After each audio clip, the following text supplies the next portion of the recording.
En la República Dominicana han ocurrido crímenes que han dejado una profunda huella en la sociedad.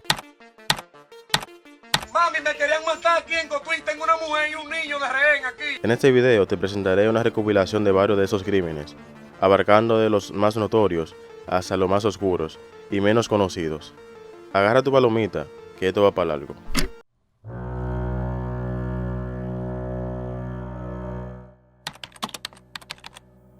El 3 de mayo de 1996, Iliana Aybar de Llenas recibió una llamada de su hijo, José Rafael Llenas Aybar, de 12 años, quien llamó a su madre mientras ésta trabajaba para pedirle permiso para salir con su primo, Mario José Redondo Llenas, el cual vivía al cruzar la calle y que lo invitó a una exhibición de motores en un supermercado local. Como el niño era aficionado a los motores, la madre le concedió el permiso y le advirtió que debía estar en la casa a las 5 de la tarde, cuando ella lo pasaría a recoger porque iban a salir. Una hora después, su sobrino, Mario José, la llamó para decirle que había dejado a José Rafael en el boliche, donde éste le dijo que se encontraría con un grupo de amiguitos. A ella le resultó muy extraño, ya que su hijo nunca salía solo, siempre lo acompañaban ella o su padre. Sintió que algo estaba mal, así que fue de inmediato al boliche para buscarlo, pero allí no lo encontró.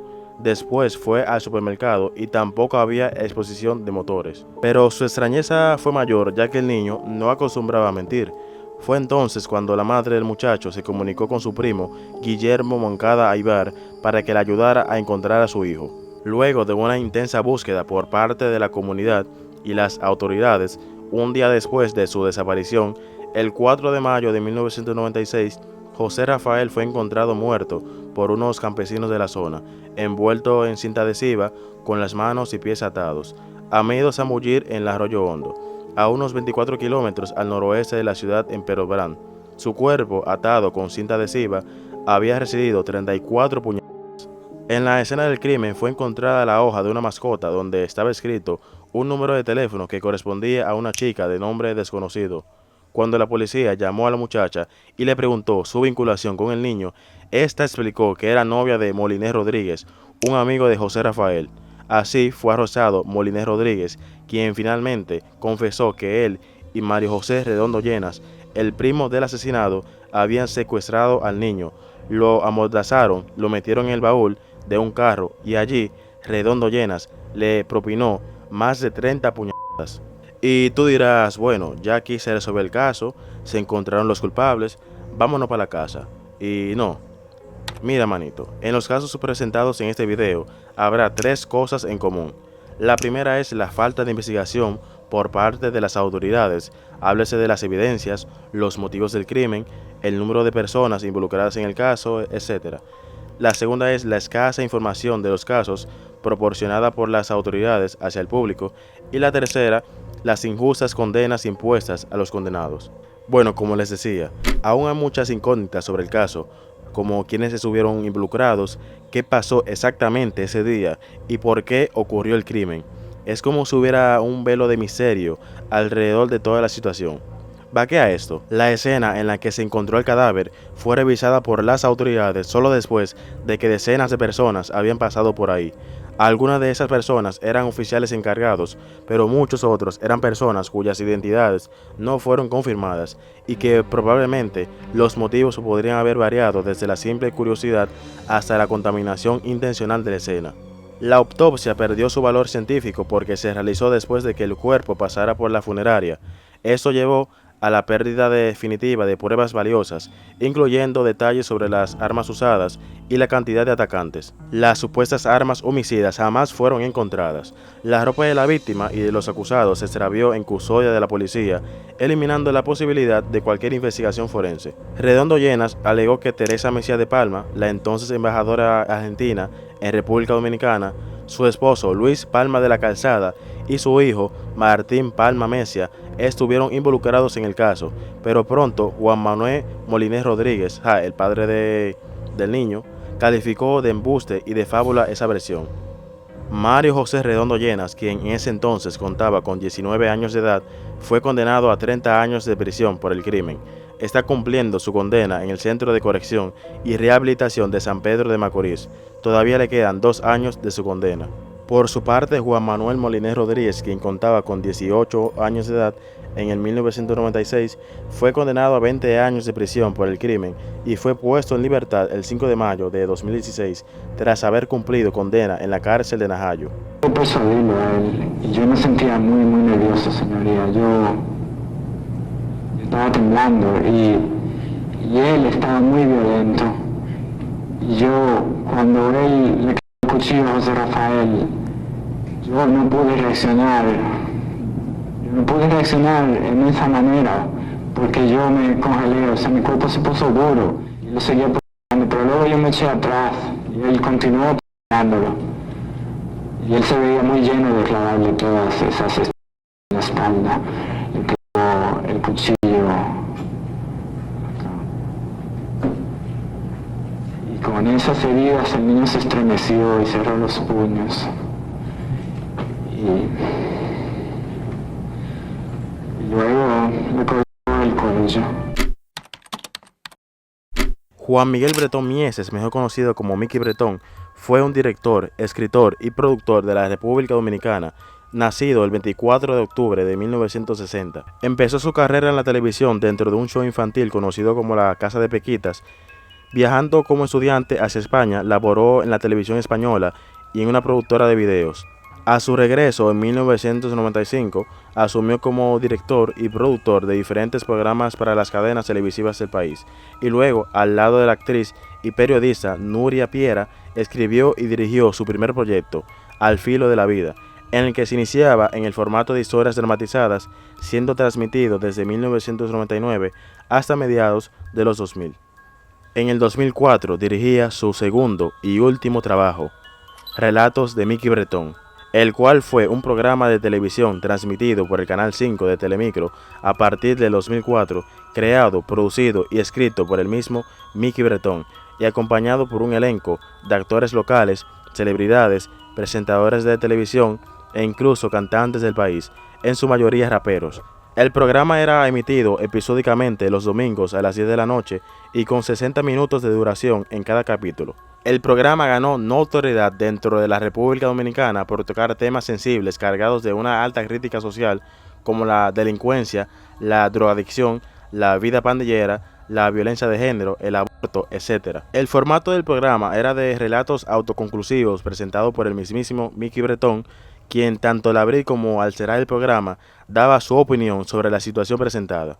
Como te decía, el programa se ganó un espacio en la televisión local gracias a su enfoque en temas polémicos de la sociedad del país. La violencia en los barrios, el sexo y los conflictos sociales eran los temas más recurrentes en cada capítulo. Mickey Bretón, de manera sutil o abierta, criticaba con dureza lo que consideraba una falta de creatividad en la televisión nacional, que él veía como frívola y superficial. El programa continuó su emisión hasta el 31 de octubre del año 2009, cuando sucedió la tragedia.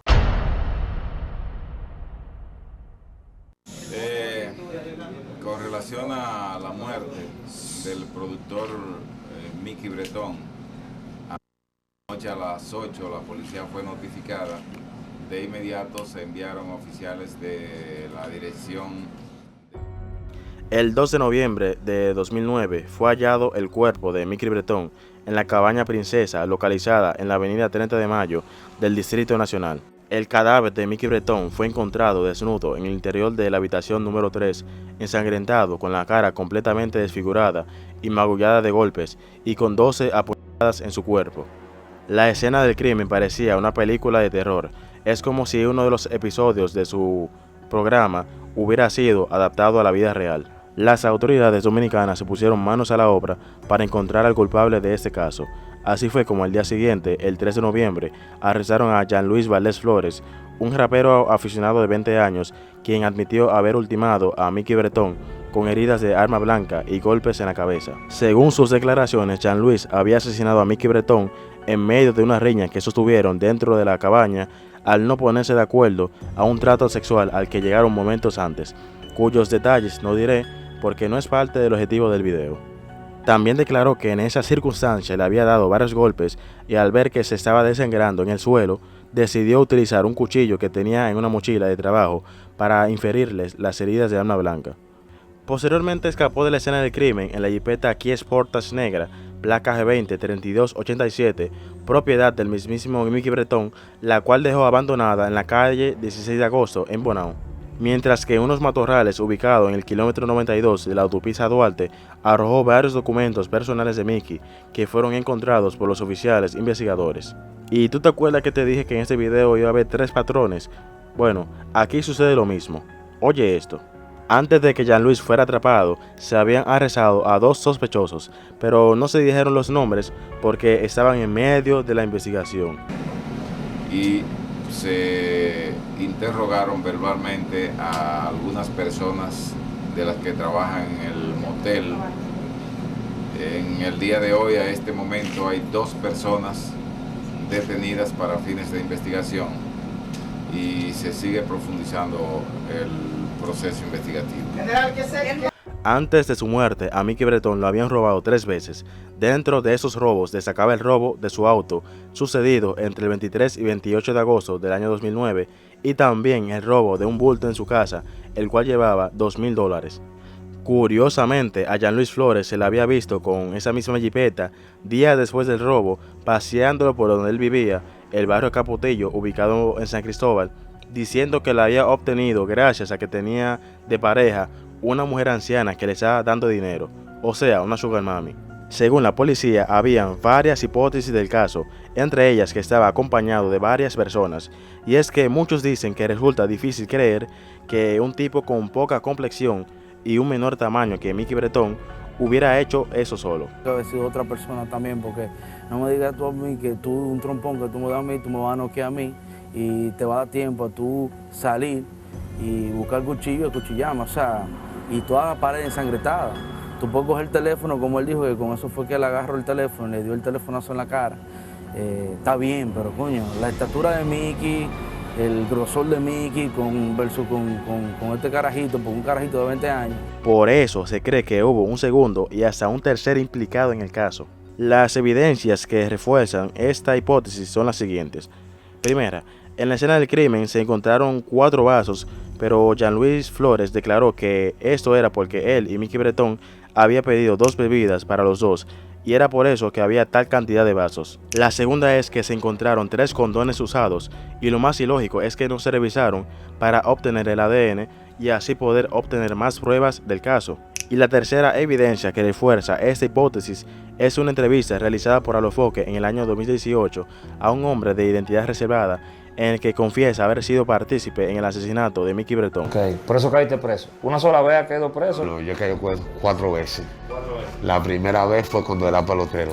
¿Qué tiempo duraste? Duré 1 año. ¿Segunda vez cuándo? Cuando maté a Mickey Bretón. ¿Mataste a Mickey Bretón? Sí, ¿Eres de los asesinos de Mickey Bretón? sí, ¿Qué tiempo duraste preso? casi 10 años. Y todavía hay un compañero preso. Cabe aclarar que dicha entrevista era material perdido hasta que Alofoque lo publicó en su canal debido a que Jean-Louis Flores empezó a conceder entrevista 14 años después de salir de prisión, contando lo que había sucedido. Sí, así como tú lo escuchas, solo cumplió una condena de 14 años por este suceso, le cantaron 30 años de condena, ya que es la pena máxima en República Dominicana, y salió de prisión por buen comportamiento. Como te mencioné, empezó a dar entrevistas tratando de limpiar su imagen, diciéndole que supuestamente había pasado. Y digo supuestamente, ya que bueno, como dice el dicho, cada hombre es el héroe de su propia historia. Recuerda que aquí hay un hombre muerto que no puede contar su versión de los hechos. A pesar de que han pasado 14 años, este caso sigue teniendo demasiadas incógnitas hasta el día de hoy.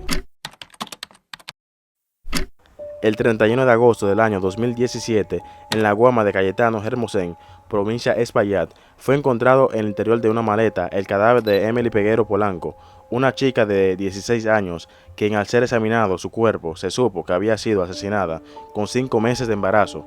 Su cuerpo presentaba señales de un aborto, probablemente forzado, y ruptura craneal. El cuerpo de Emily Peguero fue encontrado 8 días después de estar desaparecido, pues Emily Peguero había salido el 23 de agosto con su novio, Marlon Martínez, a buscar un análisis referentes a su embarazo, pero nunca regresó. Durante el proceso de la búsqueda, Marlon Martínez y su madre, Marlene Martínez, compartieron un video en sus redes sociales rogando a la joven que regresara a su hogar. En ningún momento mi hijo y yo hemos dado la espalda a la situación porque ya ella era parte de nosotros. Ella era la novia de mi hijo, la novia de mi hijo actual. Lo que ayer ellos, sí se ha comentado cosas que no son, ellos no fueron hacia el Nacional. La mamá la acompañó a la Clínica Nacional el día antes de ayer y los resultados se lo entregan mañana es viernes. Ella tenía 5 meses de embarazo. Desde que no entré, realmente le pido a cualquier persona que haya visto a Emily que por favor que dé una información a los medios. Pero al momento de ser hallado el cuerpo por el caso ya habían sido detenidos tanto Marlon como su madre. El 7 de noviembre del año 2018, el segundo tribunal colegiado de San Francisco de Macorís condenó a la pena máxima, 30 años de prisión, a Marlon Martínez y a su madre, Marlene, a 5 años por la muerte de la menor. Los jueces hallaron culpable a Marlon de homicidio voluntario, acto de barbarie y sustracción de menores, mientras que a Marlene Martínez solo se le halló culpable de la sustracción de la menor, así como el ocultamiento del cadáver. Fue absuelta de la acusación de complicidad debido a que, según los jueces del tribunal, existe complicidad si es desde antes de cometerse el crimen, no después de que éste haya ocurrido. Oye esa vaina. Pero si cree que la condena que se le imputó a esta no es suficiente, escuche esta vaina. El 15 de mayo de 2019, la justicia dominicana redujo a 2 años de prisión la condena impuesta a Marlene Martínez. El 17 de septiembre del año 2020, Marlene Martínez salió del Centro de Corrección y Rehabilitación Rafael Mujeres de Santiago. Marlene abandonó el recinto penitenciario a las 8 de la noche en una camioneta perteneciente a la Procuraduría General de la República. A su salida, decenas de personas, violando el toque de queda por el COVID-19, estaban en las afueras del centro vociferando «¡Asesina!». Posteriormente salió del país hacia Estados Unidos para evitar represalias en su contra. Bueno. A lo largo de la historia de la República Dominicana han surgido varios líderes de narcotráfico muy notables, pero sin duda en los últimos años uno de los que más ha dado de qué hablar ha sido César Emilio Peralta, mejor conocido como César el Abusador, quien pasó de ser un pequeño distribuidor de los años 90 a convertirse en uno de los traficantes de cocaína más importantes del Caribe para mediados de la década de 2010, como el enlace entre los proveedores suramericanos y distribuidores en Puerto Rico y Estados Unidos, con fuertes conexiones entre quienes presuntamente se incluía varios políticos, de quienes me reservo a mencionar sus nombres. La red de César también llegó a participar en tráfico de heroína, trata de personas y lavado de dinero. Como te mencioné, César el Abusador se inició como pequeño expendedor de drogas en el país en los años 90. La evidencia rastrea su participación al menos desde 1997. Comenzó su carrera en las organizaciones de los importantes narcos dominicanos Rolando Florian Félix, Pascual Cordero Martínez, alias El Chino, Manuel Mesa Beltrés, alias El Gringo, y Quirino Paulino Castillo. Durante ese periodo, que se extendió hasta 2013, las autoridades dominicanas seguían considerándolo un pequeño distribuidor que trabajaba para otros traficantes, pero se cree que ya contaba con protección política, pues fue detenido por cargos relacionados con drogas entre 2001, 2007 y 2008, pero cada vez era liberado rápidamente. La captura del 2008 tenía relación con un cargamento de 258 kilogramos de cocaína incautado en la provincia de Peravia. Tras la captura de varios de sus jefes en el año 2015, César el Abusador finalmente ascendió para convertirse en uno de los principales traficantes del Caribe. Luego de tomar el control de los contactos de sus jefes, la red de César el Abusador comenzó a recibir cargamentos de cocaína y heroína colombianas desde Venezuela, la cual enviaba luego a Puerto Rico y otros lugares de Estados Unidos. Entre 2008 y 2017, César el Abusador presuntamente traficó al menos 1.120 kilos de cocaína hacia Puerto Rico y Estados Unidos, aunque muchos creen que la cantidad traficada bien pudo haber sido mayor. En lo que respecta al lavado de dinero, César usó prestanombres para controlar un diverso portafolio de negocios, propiedad raíz y objetos de lujo, mediante los cuales lavaba el dinero de la droga. Las operaciones de lavado de dinero luego llevaron a la organización de César el Abusador a dirigir o cooperar con una red de trata de personas que llevaba a mujeres de Colombia y Venezuela a República Dominicana a trabajar en varios grandes clubes nocturnos que usaban para lavar el dinero. Este éxito, sin embargo, no tardó en ponerlo en el radar de los gringos.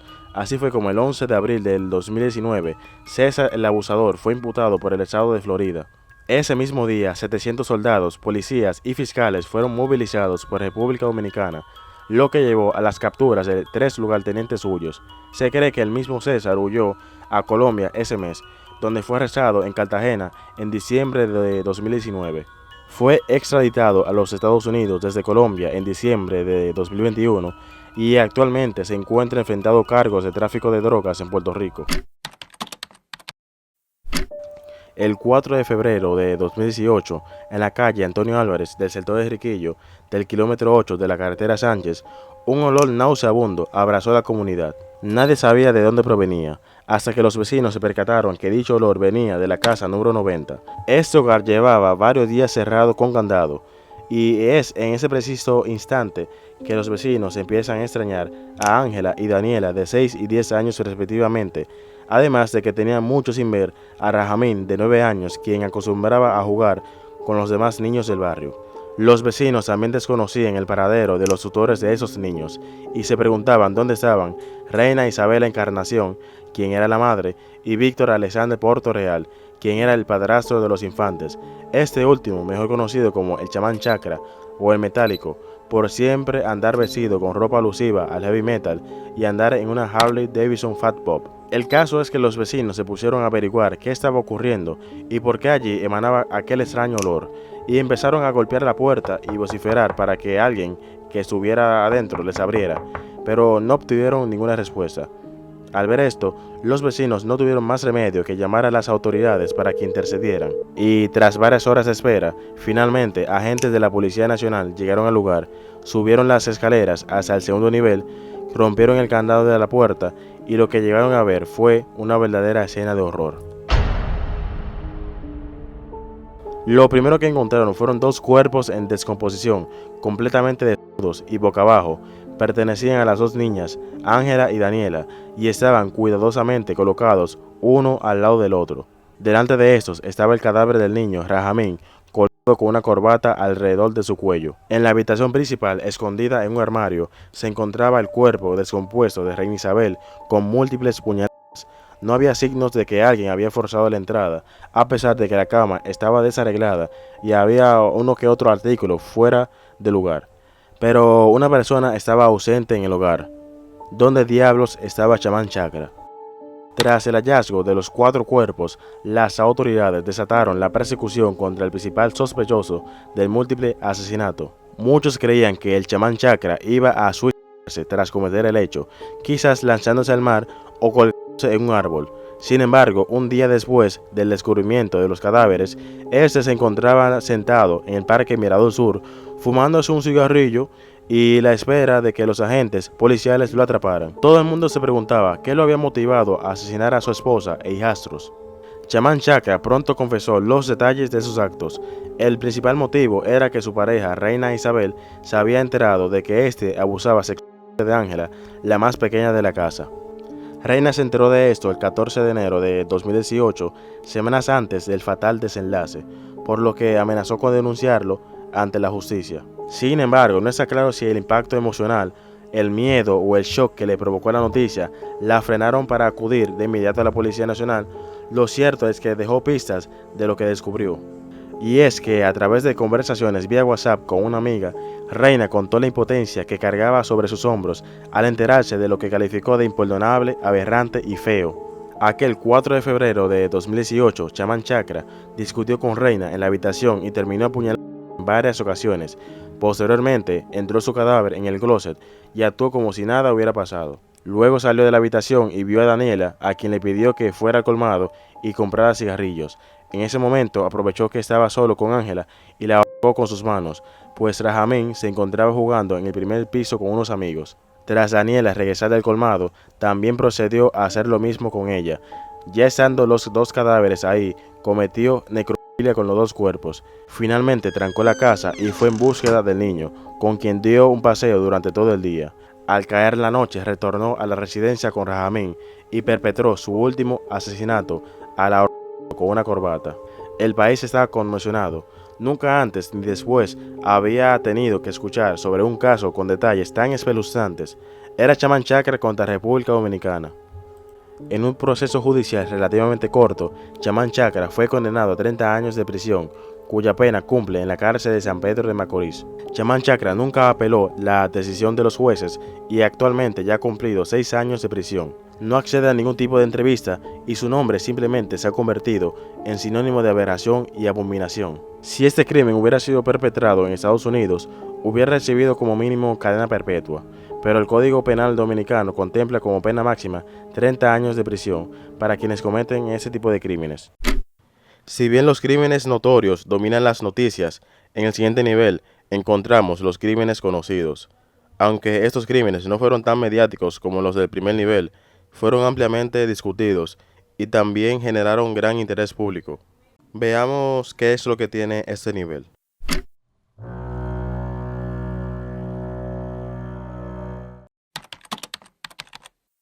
El 22 de febrero de 2024, a las 3 de la mañana, fue encontrado el cuerpo sin vida de Paula Santana Escalante, de 23 años de edad. La joven tenía varios sueños por cumplir. Uno de ellos era poder desempeñarse como azafata y había realizado decenas de cursos para superarse. Los forenses levantaron el cadáver para realizar los estudios correspondientes y determinar el motivo de la muerte. El cuerpo de la muchacha fue encontrado con signos de violencia, semidesnudo y posible violencia sexual en una alcantarilla dentro del lugar donde trabajaba. La empresa Integer Holdings Corp., ubicada en la zona franca de las Américas. Los familiares de la muchacha declararon que Paula recibía acoso por parte de sus compañeros de trabajo y que los había reportado al Departamento de Recursos Humanos de la empresa, pero no tomaron medidas. También declararon que cuando pidieron que le fueran entregadas las grabaciones de la cámara de seguridad, le informaron que las cámaras estaban apagadas en el momento del crimen. Bueno, qué conveniente. Los familiares no se tragaron este cuento y declararon que en un caso de tal magnitud no se puede tener las cámaras apagadas, ya que cuando se pierde un objeto, ahí se aparece el culpable. Las autoridades se pusieron manos a la obra y dentro del proceso detuvieron a varias personas para fines de investigación. Y fue así que arrestaron a Joaquín Alexander Hidalgo, quien se desempeñaba como seguridad en esa planta, como el muchacho Alex Elvin Cruz Díaz, alias Chucky, quien convenientemente fue el que encontró el cuerpo de sin vida de Paula en la alcantarilla. Estos dos tipos fueron identificados como las personas que en horas de la madrugada del 21 de febrero abusaron y tiraron por la alcantarilla de drenaje a Paula Santana. Hasta la fecha del video, los acusados han estado cumpliendo 3 meses de prisión preventiva, mientras el caso sigue en curso. Carla Maciel Cabrera, una niña de 8 años, acudió el 25 de junio de 2015 a un culto evangélico junto a su hermana gemela llamada Perla, en la comunidad de Los García, municipio de Pedro Brand. Vivían con su madre, Yolandita Cabrera, y su padrastro, Manuel Reyes. Aunque usualmente iban acompañadas de un adulto, ese día las niñas asistieron solas. Grave error. El culto se realizó al aire libre cerca de la iglesia local. Al finalizar, Perla regresó a la casa sin Carla, informando a su madre que se habían separado y que Carla se quedó en el lugar. Yolandita salió de inmediato a buscar a su hija, pero nadie pudo decirle el paradero de Carla. Tras una búsqueda sin frutos, decidió acudir a las autoridades. Desafortunadamente, la denuncia no fue tomada en cuenta inicialmente debido a la falta de recursos y conexiones de Yolandita. Pasaron semanas hasta que la policía comenzó la búsqueda. Utilizando perros rastreadores, encontraron el olor de Carla en una casa abandonada en Pedro Brand, cerca de su hogar.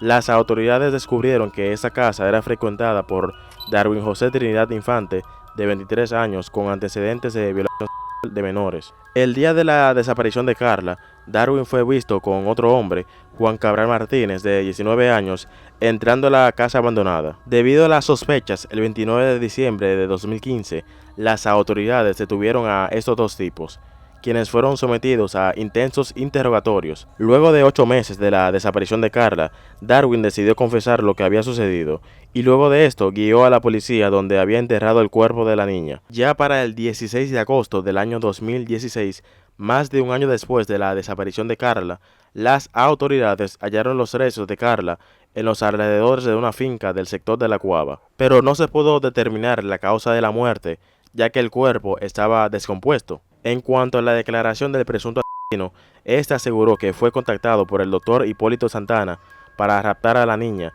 y entregársela a cambio de unos 100,000 pesos equivalentes a unos $3,600 de la época, con la finalidad de usarla para el tráfico de órganos. Darwin afirmó que entregó la niña a la hija del doctor llamada Liliana Santana, quien según Darwin fue a buscar a Carla en una camioneta Cherokee roja. El hombre aseguró que Liliana Santana le pagó más de $3,000 para secuestrar a la niña con el propósito de extraerle el hijo y dárselo a su padre, ya que éste tenía una enfermedad hepática. Sin embargo, el doctor Santana murió en agosto de ese mismo año, o sea, 2015. Y aquí viene lo extraño del caso, ya que Darwin da varias versiones del caso. Va que a esto. Después de decir que había sido contratado por Liliana Santana para secuestrar a la niña, mencionó que en realidad la niña había sido secuestrada para quitarle los órganos y luego venderlos a unos extranjeros. En otra declaración mencionó que le pidieron secuestrarla para hacerle un experimento rarísimo con ella. Yo no sé de qué, yo no puedo decirte si era, mira, yo seguramente yo no te puedo decir si era sacando los órganos, sacándole cualquier cosa. Yo sé que estaban haciendo un experimento rarísimo.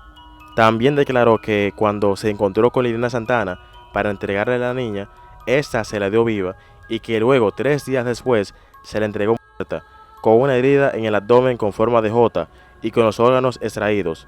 A su hija se la entregué, a Liliana. ¿A la hija del doctor? Sí, ella fue en una gran Cherokee roja y se la llevó y la trajo los 3 días. Yo estoy dispuesto a mí hasta que me maten, porque yo no tengo miedo. Estaba abierta en J, desde ahí hasta abajo.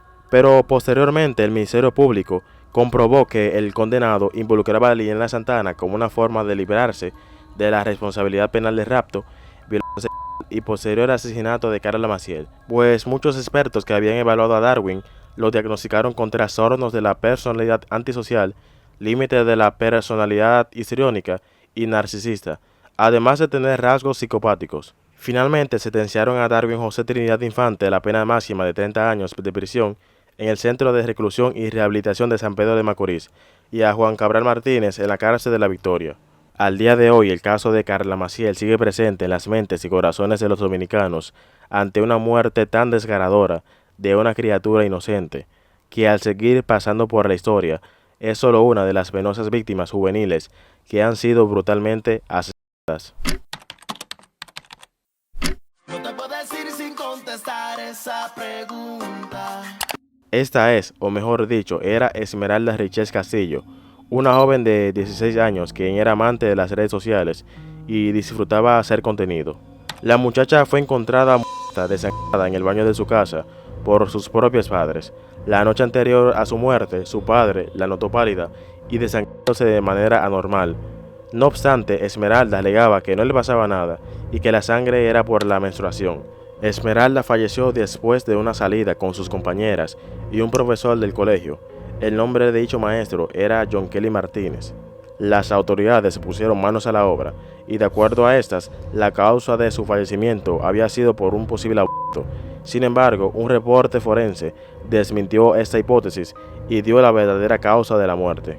La necropsia reveló que Esmeralda había sufrido un shock hipovolémico, producto de una relación sexual violenta. La causa de la muerte habían sido las laceraciones, abrasiones y contusiones que le produjeron el deceso, debido al desgarro vaginal, con hemorragia aguda, severa extrema e interna, y shock hemorrágico como mecanismo terminal de muerte, que le había provocado de forma voluntaria John Kelly Martínez a la víctima tras haber tenido un encuentro sexual violento.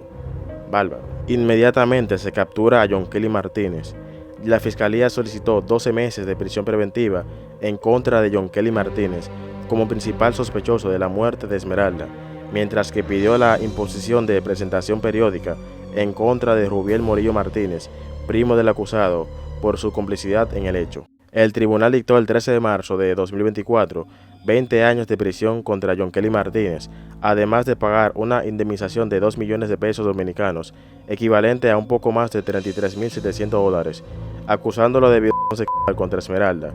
John está cumpliendo la condena en el Centro de Corrección y Rehabilitación CCR-14, en Anamuya. ¿Tú opinas que fue correcta la condena? El 1 de marzo de 1993, todo el país estaba televisando el mismo hecho, la toma de rehenes en el Banco del Progreso, ubicado en la avenida Independencia, esquina Socorro Sánchez. Dentro del banco había un hombre enmascarado con una careta de payaso y con 12 rehenes. El plan inicial del asaltante era huir con una buena suma de dinero, pero al realizar el robo solo pudo obtener 3.380 pesos, un cheque valorado en 10.000 pesos y 2 anillos de la gerente de la entidad bancaria, Gilda Soro de Arias. Una de las empleadas que estaba embarazada en ese momento fue quien dio la voz de alerta mientras conversaba con la gerente de recursos humanos de la sucursal principal, quien era justamente la esposa del asaltante, llamado Cristóbal Eliseo Payano Rodríguez. La policía rodeó el lugar antes de que el asaltante huyera con el botín. Durante el tiempo que el hombre de la máscara quedó atrapado en el local con empleadas del banco como rehenes, roció con gasolina diversos puntos y objetos del lugar y provocó varios incendios para presionar a las autoridades. Desde fuera, los agentes policiales trataban de negociar con el atracador para su entrega, pero la confianza en el coronel Mario Peguero Hermida se desmoronó tras este rescatar a una rehén que Payano había permitido salir para buscar la llave del carro de la gerente, como había acordado con el oficial. A medida que pasaban las horas, la tensión aumentaba entre los espectadores, especialmente cuando no se pudo observar más, ya que el enmascarado había ordenado que cerraran las cortinas y apagaran las luces. Distintas figuras estuvieron realizando negociaciones, incluso el mandatario de la época, Joaquín Balaguer, le ofreció un salvoconducto al enmascarado para irse del país sin ser juzgado. Sin embargo, lo que le interesaba era escapar con 2 rehenes y un celular abierto para más tarde indicar dónde dejaría a los 2 rehenes. Luego de que el destacado periodista y humorista Freddy Veras Goico, en su programa Punto Final, llamara a la sucursal del banco, lográndose comunicar con una de las rehenes que fungía como la persona encargada de establecer comunicaciones, el secuestrador entró en pánico y comenzó a realizarle cortes en la espalda a la rehén y amenazaba con cortar el cuello si no accedían a sus peticiones. Él va a sacar un cuchillo que tiene ahora para herir una de nosotros. No, hombre, ¿cómo va a ser? Esos son... Ay, no, mantenga la calma, doña Gilda, ¿usted oye? ¿Aló? Dígame. Mantenga la calma, la ecuanimidad que usted ha mantenido hasta ahora. Bueno, pero a veces me quiere como flaquear. Yo sé que sí, es difícil. Usted es una mujer de un temple bellísimo. Manténgalo, por favor. Que él no nos está oyendo ahora, ¿no? Él está buscando en su maletín un arma. Sí, pero él no va a hacer nada porque ustedes son la garantía de ellos. La garantía de él son ustedes, doña Gilda. No flaquee, que él no le va a hacer nada. Mantenga la calma y comuníqueselo a sus compañeras. Ay, no, señor, no me corte. ¿Qué pasó? Ay, no, no me corte, ay, no. ¿Lo está cortando? Ay, sí, ay, no. A medida que pasaban las horas, el secuestrador se ponía más agresivo y exigía una serie de elementos para escapar, o de lo contrario, amenazaba con cometer una masacre. Cerca de las 2 de la mañana, los miembros de la Policía Nacional Dominicana, encargados de las negociaciones, accedieron a todas las peticiones del secuestrador por temor a que comenzara a dispararles a los rehenes. Finalmente, Cristóbal Payano sale de la sucursal tomando a los rehenes como un escudo humano, entre quienes se encontraban varias empleadas y Huchilora, quien se había ofrecido como rehén para convencerlo. Inmediatamente salió, se originó una fuerte discusión con las autoridades, quienes no querían que se llevara al comunicador como parte de los rehenes. En ese momento, un miembro de la Policía Nacional hace un disparo con un rifle y falla, lo que provoca que otros miembros de la policía abran fuego sobre el secuestrador con fusiles automáticos, originándose una intensa balacera, donde terminó muerta Celeste Paulino, empleada del banco, con un disparo en la cabeza. Y finalmente, el secuestrador, Cristóbal Eliseo Payano, a quien hubo que someter con un disparo de una escopeta directamente en los ojos.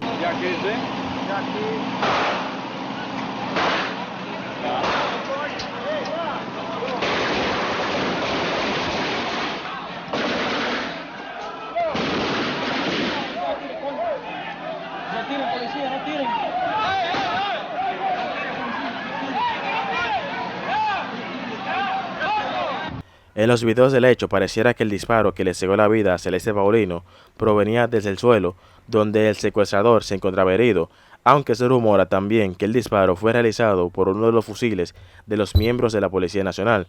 Sin embargo, la familia de la víctima no permitió que se les realizara una autopsia, por lo que nunca se estableció el responsable del hecho. Hasta la fecha es el asalto y secuestro con rehenes más atroz en la historia de la República Dominicana.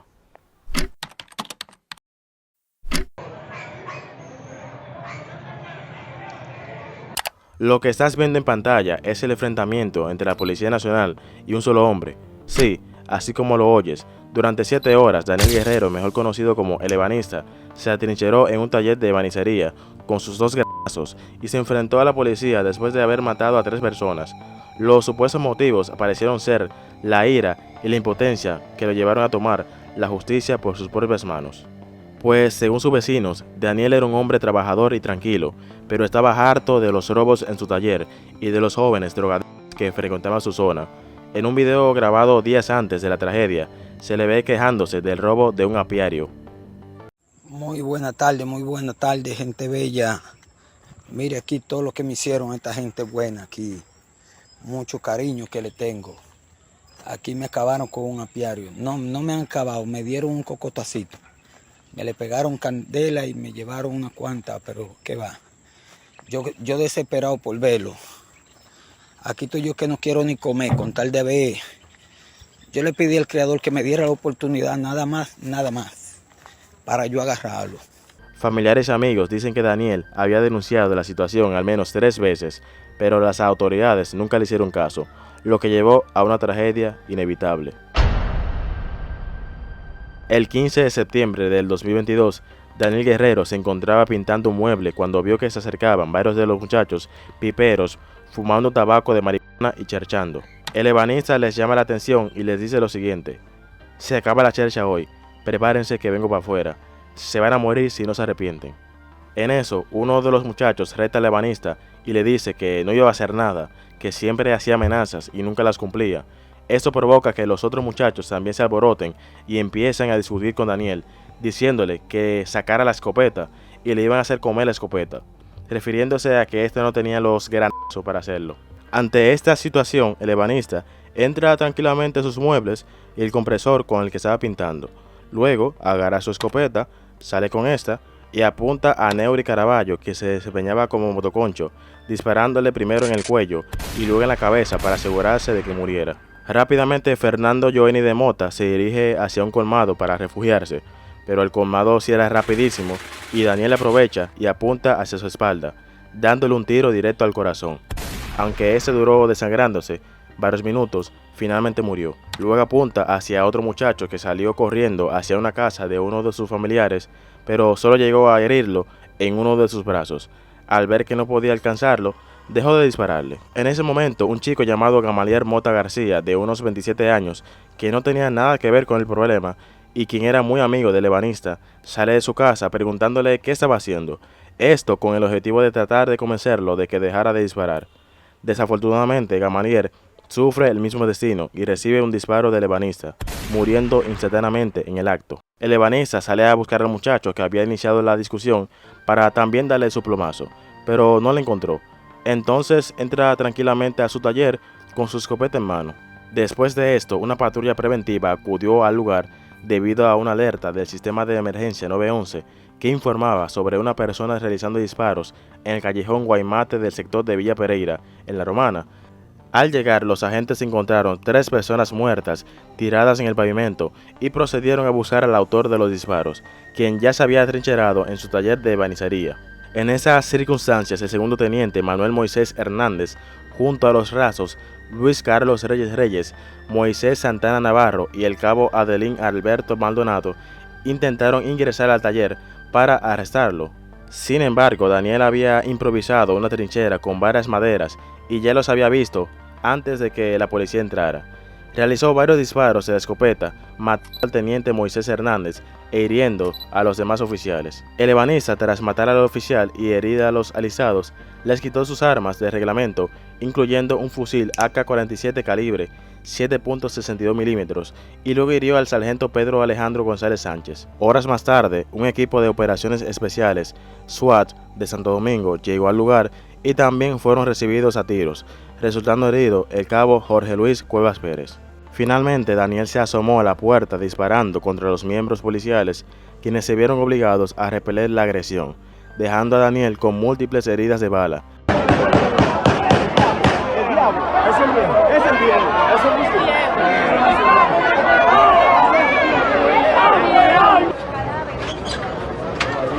Aquí se ven los cadáveres.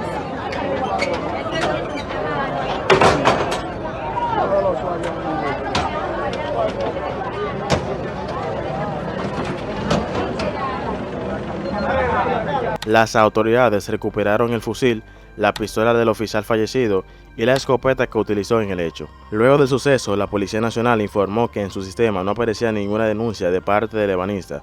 En el corazón de los dominicanos, este caso sigue vivo como un triste recordatorio de la violencia y la desesperación que puede surgir cuando alguien se siente acorralado con aparente falta de justicia. A medida que descendemos en el iceberg, entramos en el nivel de los crímenes impactantes. Si bien los crímenes de los niveles anteriores son ampliamente conocidos, los de ese nivel fueron tan impactantes debido a que sacudieron a la sociedad dominicana. Este nivel es muy variado, desde asesinatos, robos de banco, brutalidad policial y narcotráfico.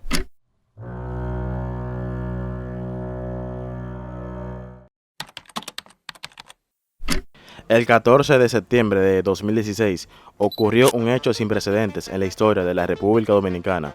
Dos hombres que iban a bordo de una motocicleta equipados con un fusil M16 dentro de un estuche para guitarra asaltaron el vehículo de la compañía privada G4S Secure Solutions con armas de alto calibre, llevándose 3.011.000 pesos. Para cometer el hecho, mataron al señor Bienvenido García, de 45 años, e hirieron a Yeuris Eduardo Cuevas, de 28, frente a Bellavista Mall. Pronto, por la culpabilidad de los hechos, se emitió una orden de arresto contra Brian Peter Félix Paulino y John Emilio Percival Matos, exteniente del ejército e hijo del general retirado Percival Peña. John Percival Matos había sido retirado de las filas de los organismos castrenses de la República Dominicana por estar implicado, según la policía, en el robo de una avioneta en el aeropuerto internacional Dr. Joaquín Balaguer en la Isabela, caso del que fue descartado por falta de pruebas, así como ser el autor de los 3 robos consecutivos más grandes registrados en el país. Pero vamos por parte. John Emilio Percival Matos nació el 24 de enero de 1982. De niño fue un sobresaliente estudiante, dado a la lectura, y en la academia militar se distinguió por su destreza y buen desempeño entre sus compañeros de clase. Joven, inquieto y decidido, pronto se graduó para ostentar el rango de teniente en el ejército dominicano. Sus habilidades y talento para la carrera militar a nadie sorprendieron, estaban en sus genes. Su padre, el hoy general retirado de la Fuerza Aérea y dirigente político, Rafael Percival Peña, figuró entre los oficiales más destacados con especialidades a nivel de jefatura de Estado Mayor, además de ser un notable intelectual con unos 10 libros publicados. El joven John Percival Matos, comedido y reservado, por años llevó una vida correcta y tranquila, pero un día cambió de repente. Sus ideas y puntos de vista se tornaron cada vez más radicales. De un joven adelantado para su tiempo y con una promisoria carrera militar, John Emilio Percival Matos se transformó en el más buscado y sangriento jefe de banda criminal en lo que va de siglo en la República Dominicana.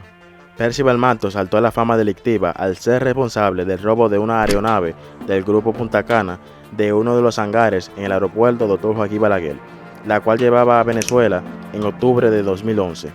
Las cintas de grabación interna de la terminal aeroportuaria facilitaron su identificación.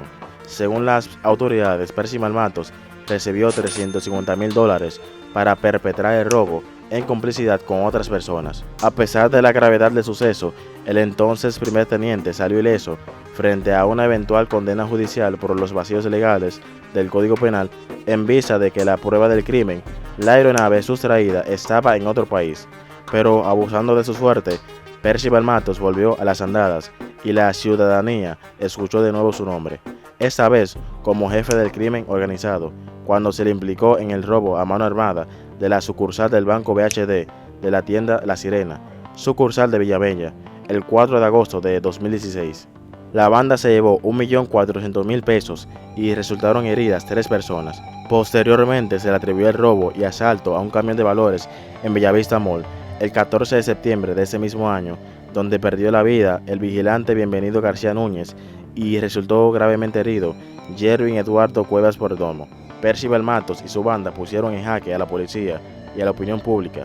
Las investigaciones policiales daban cuenta de que Percival Matos era sin duda el jefe y estratega de una banda criminal especializada en el asalto y robo a grandes centros comerciales.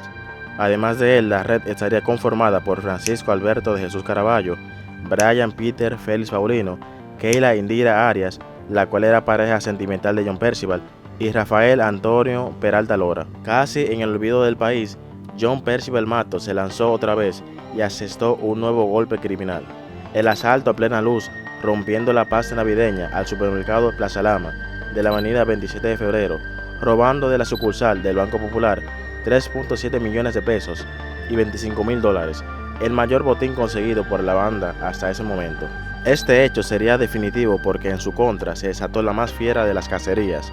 La indignación y los cuestionamientos que levantó ese hecho fueron tales que el presidente de la época, Danilo Medina, presionó al jefe de la policía para que solucionara cuanto antes el caso de la banda de John Percival Matos. Como resultado, después de durar varios meses tras él, la Policía Nacional formó un bloque de búsqueda con 58.000 agentes en el país completo y se ordenó atraparlo vivo o muerto. Finalmente se dio con la ubicación de Percival Matos en la cabaña Fuentes de Placer, en Bonao, cuando trataba de huir en su jipeta Ford. Varias horas más tarde, después de un intenso enfrentamiento, este fue ultimado de aproximadamente 37 balazos de alto calibre en su cuerpo y 77 a su vehículo. En el 2018, dos cómplices de Percival Matos, Brian Peter Félix Paulino y Francisco Alberto de Jesús Caraballo, fueron condenados a 30 y 20 años de prisión, respectivamente. El 4 de agosto del año 2008, la noticia de la masacre de 7 colombianos en Ojo de Agua, ubicado en Baní, se esparció como pólvora por todo el país.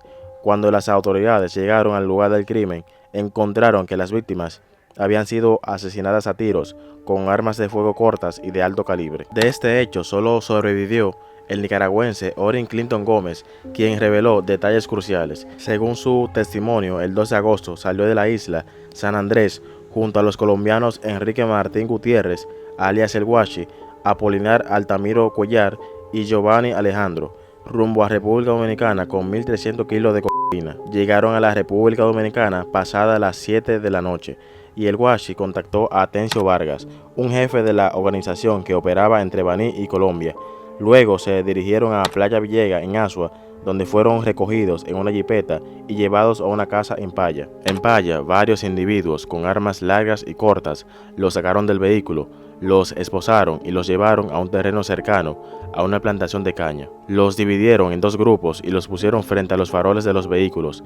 Al primer grupo le dispararon con armas cortas, matándolos al instante. El segundo grupo fue atacado con armas largas.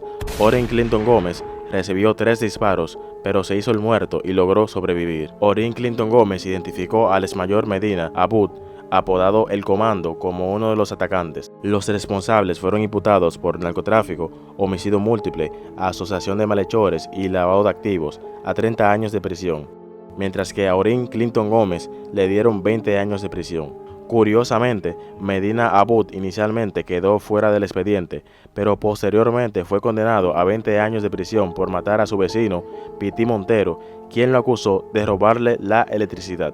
Oye esa vaina. La masacre de Paya fue un suceso impactante que destapó la corrupción y violencia ligada al narcotráfico en este país. A pesar de las condenas, el caso dejó al descubierto las debilidades en el sistema judicial y policial y el papel de algunos oficiales en actividades criminales. Esta tragedia sigue siendo un recordatorio de la lucha constante contra el crimen organizado en el país. Era la noche del sábado 2 de octubre del 2021 y la joven arquitecta Leslie Maciel Rosado Marte, de 35 años, se trasladaba junto a su hija de 15 años en su vehículo, una jipeta blanca marca Mercedes-Benz, por la avenida Duarte en Andrés, municipio de Boca Chica. Había salido de la fiesta de cumpleaños de su padre que celebraban en el club náutico. Cuando se dirigían a su hogar, el vehículo rozó la motocicleta que conducía el cabo Hanley Disla Batista, momento en que se desplazaba junto a su esposa y sus 2 hijos menores de edad. En el hecho, el agente y su familia resultaron sin lesiones. Sin embargo, el policía trataría de tomar venganza, realizando varios disparos que obligaron a Leslie a no detener el vehículo, con el objetivo de salvar su vida y la de su hija. Hanley Disla de inmediato abordaría la motocicleta que conducía el motorista Rafael Casillo Novas y comenzaron a perseguir a la arquitecta de 35 años, que además tenía 5 meses de embarazo.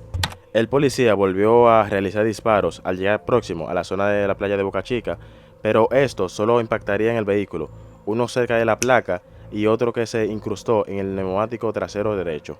En un intento de escapar con vida de la persecución, La arquitecta hizo un giro a la izquierda para regresar al club náutico, pero el tráfico no le permitió avanzar, convirtiéndose ese en el momento que sería su final. El agente de la Policía Nacional alcanzó el vehículo en la calle Mella y golpeó varias veces el cristal del lado del conductor, logrando herir a la víctima en la mano izquierda, y procedió a realizar 2 disparos, uno de los cuales la alcanzó en la cabeza y le cegó la vida. 1 año y 1 mes después del hecho, la justicia dominicana condenó a 20 años de prisión a Hanley Disla por homicidio voluntario y a Rafael Castillo Novas por ser cómplice de la muerte de la arquitecta, ya que era la persona que conducía la motocicleta en la que se produjo la persecución. Debido a esto, los familiares y allegados de Leslie Rosado pidieron una justicia más severa a los responsables de la muerte. Múltiples personas salieron a protestar en la Plaza de la Bandera. Los manifestantes portaban carteles y vestimentas mientras exigían que se le diera 30 años de prisión, la cual es la pena máxima de República Dominicana. Este hecho resalta la injusticia que se ve en la República Dominicana sin importar tu etnia, poder económico o estatus. Claudio Nasco fue un periodista, locutor de noticias y maestro de ceremonias de origen cubano, el cual llegó a la República Dominicana a los 17 años para estudiar en la congregación salesiana en Jarabacoa, ya que quería ser sacerdote, pero su pasión era la comunicación social. Duró cerca de 4 años estudiando para ser sacerdote, pero luego se dio cuenta de que no podía llevar la vida del celibato y decidió aportarle a Dios de otra manera, con su vida en la comunicación. Era el presidente de la Asociación de Cubanos en la República Dominicana, donde ayudaba a sus compatriotas y otros extranjeros a conseguir empleos y suplirle otro tipo de necesidades. Y hablo de él en tiempo pasado, ya que su cuerpo fue hallado sin vida, amordazado de pies y manos, con más de 40 heridas de arma blanca, la noche del viernes 13 de diciembre de 2013, en el jacuzzi de la habitación 11 de la Cabaña Chévere, ubicada en la autopista 30 de Mayo, en el Distrito Nacional. Pronto la Policía Nacional dio con el paradero de los culpables. Oscar Pérez, alias Yandel, de 19 años, Luis Manuel Esteves Ponciano, alias Macuto, de 20 años, y Joel Rafael Miliano Rodríguez, alias Pateo, de 18 años, que en el 2013 tenían esas edades, admitieron ser los responsables del asesinato. Según sus declaraciones, la razón del asesinato fue porque el presentador de noticias les debía 25,000 pesos dominicanos, unos $600 de la época. Pero ¿por qué un presentador de noticias de un reconocido canal le debía dinero a unos muchachos que ni habían salido de la escuela? Bueno, según las declaraciones ofrecidas por Yandel, fue por internet que conoció a Claudio Nasco en una página dedicada a personas homosexuales que buscan parejas. Yandel declaró que le bastó con subir una foto y poner su número de teléfono en la página para iniciar una relación amistosa con el comunicador, que supuestamente duró 9 meses. Asimismo, sostuvo que fue Claudio Nasco que le había propuesto una cita íntima a cambio de dinero. Yandel afirma que tuvo relaciones íntimas con el periodista en varias ocasiones y se quejó de que el comunicador siempre le pasaba el dinero envuelto y cuando lo contaba era menos de la cantidad acordada. Declaró que en una ocasión le llamó y le dijo que quería hacer un trío. Oscar buscó a un pana suyo, le dijo a Claudio que lo había conseguido, pero que le salía en 8,000 pesos. Claudio Nasco hizo lo mismo, le pasó a buscar, estuvieron juntos los tres y él le pasó otra vez el dinero envuelto, los cuales eran 1,000 y pico pesos, y no la suma acordada. Bueno, el lío es que el día de los hechos el periodista llamó a Yandel para que se encontraran en una plaza comercial. Allí el periodista recogió a Yandel y a los otros 2 implicados y se trasladaron a la Cabaña Chévere. Yandel llevó consigo un cuchillo y una pistola de juguete rellena de cemento y un rollo de cinta adhesiva. El comunicador llegó a la cabaña alrededor de las 7:55 de la noche, sin solicitar ningún servicio adicional al pago de estancia. Cuando llegaron al lugar, los chicos supuestamente tuvieron diferencias con el presentador de noticias y la situación se puso violenta debido a la supuesta deuda. En consecuencia a eso, lo amarraron, lo torturaron y lo apuñalaron para que les diera la clave de la tarjeta de crédito que él tenía. Los jóvenes se marcharon del lugar a bordo de la camioneta Nissan Murano Blanca, propiedad del periodista, la que posteriormente dejaron abandonada. Se llevaron un bulto y prendas de vestir del periodista, así como su billetera con 4,000 pesos en efectivo, aproximadamente $95 por ahí, y varias tarjetas de crédito y débito. El personal de la limpieza halló el cadáver dentro de un jacuzzi acuchillado. y con una toalla amarrada al cuello. La justicia los condenó el 10 de julio de 2015 a 30 años de prisión en el Centro de Corrección de San Pedro de Macorís. Posteriormente presentaron un recurso de apelación, el cual fue rechazado por los jueces y ratificaron la condena de 30 años. No sé ustedes, pero ese crimen tiene similitud con el de Mickey Bretón. ¿Qué sé yo? En el 2010, en la ciudad de Santo Domingo, se popularizó una serie de películas caseras en formato DVD entre los motoristas y conductores de las calles. La demanda era tal que, en lugar de que los vendedores ambulantes de DVD se acercaran a los conductores para venderles las películas, eran esos últimos quienes buscaban a los vendedores.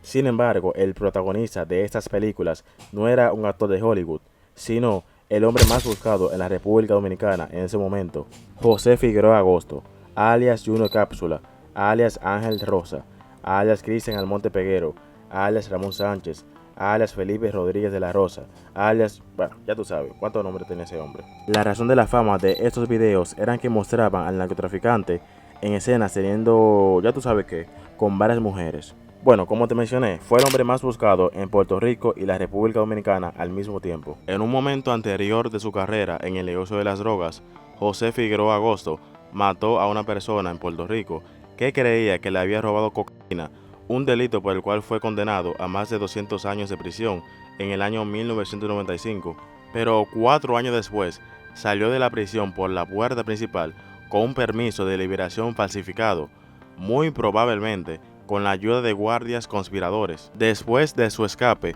José Figueroa se trasladó a la República Dominicana, donde continuó sus operaciones de narcotráfico bajo múltiples alias, como Ángel Rosa, Cristian Almonte Peguero, Ramón Sánchez y Felipe Rodríguez de la Rosa.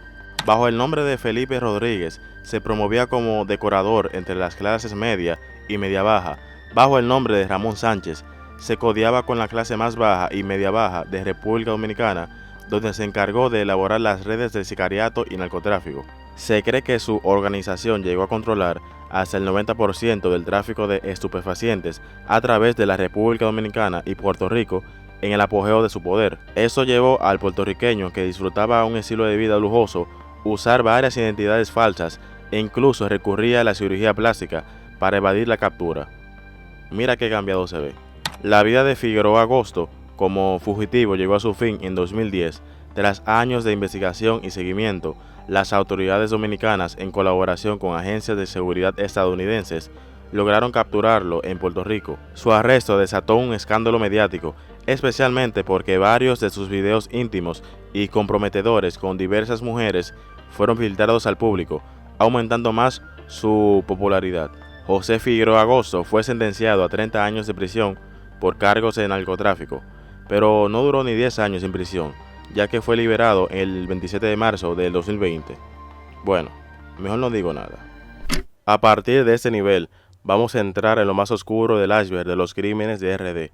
Los crímenes en el cuarto nivel del iceberg son aquellos que permanecen en las sombras, apenas discutidos o reconocidos por la sociedad. Aunque algunos pueden tener repercusiones visibles, gran parte de sus detalles permanecen ocultos al público.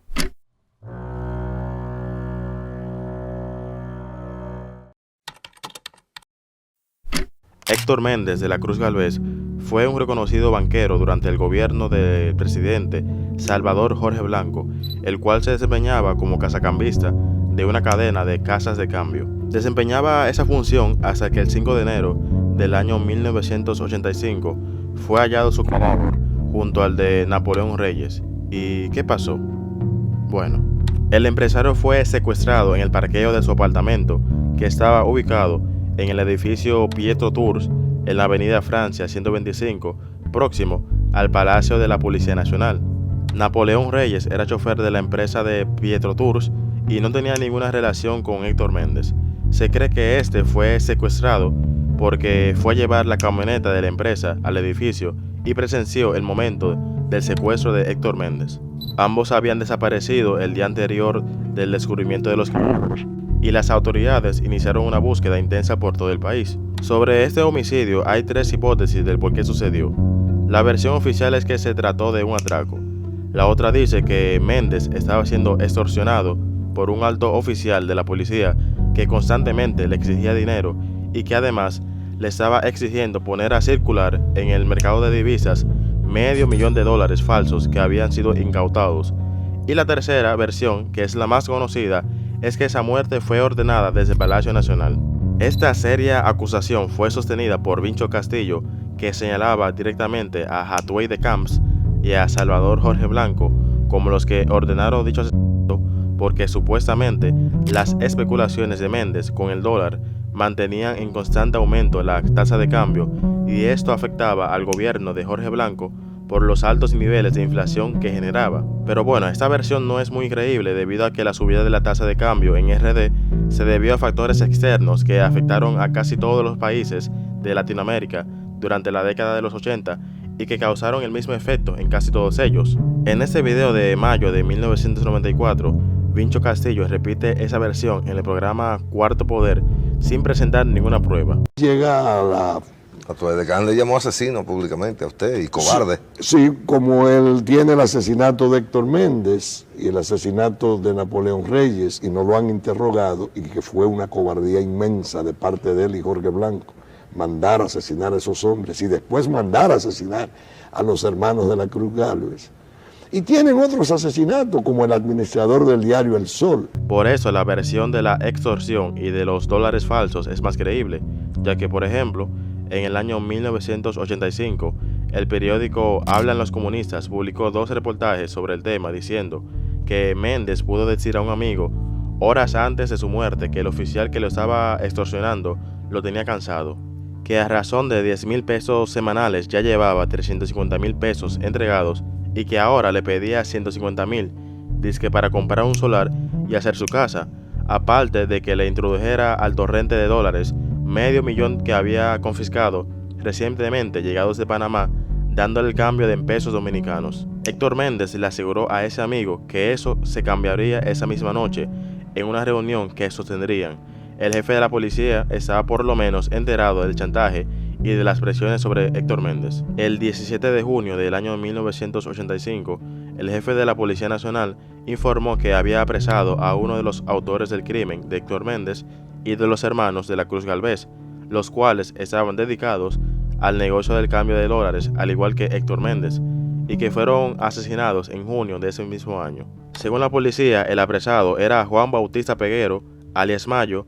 Los otros 3 integrantes estaban prófugos y eran Pedro Antonio Sánchez, alias Pepe, Jorge Infante Reyes, alias Danilo, el karateca, y el doctor Pedro Alejandro García Berry, además de otras 2 personas que supuestamente integraban un comando terrorista. El caso de Héctor Méndez y del chofer Napoleón Reyes, juntamente con el de los asesinatos de los hermanos de la Cruz Gálvez, se mantuvo paralizado en la justicia hasta octubre del año 2006, cuando el juez Alejandro Vargas desvolvió el expediente y envió por ante un tribunal a un grupo de los implicados, pero sin embargo ninguno cayó preso. El principal acusado de los asesinatos es el exteniente de la policía, Ladislao Bautista Rodríguez, alias el Hippie, quien salió del país con destino a Estados Unidos el 21 de marzo del año 2007, día después de que el juez Alejandro Vargas lo enviara ante un tribunal criminal para que respondiera por los hechos. El Hippie nunca fue apresado y desde entonces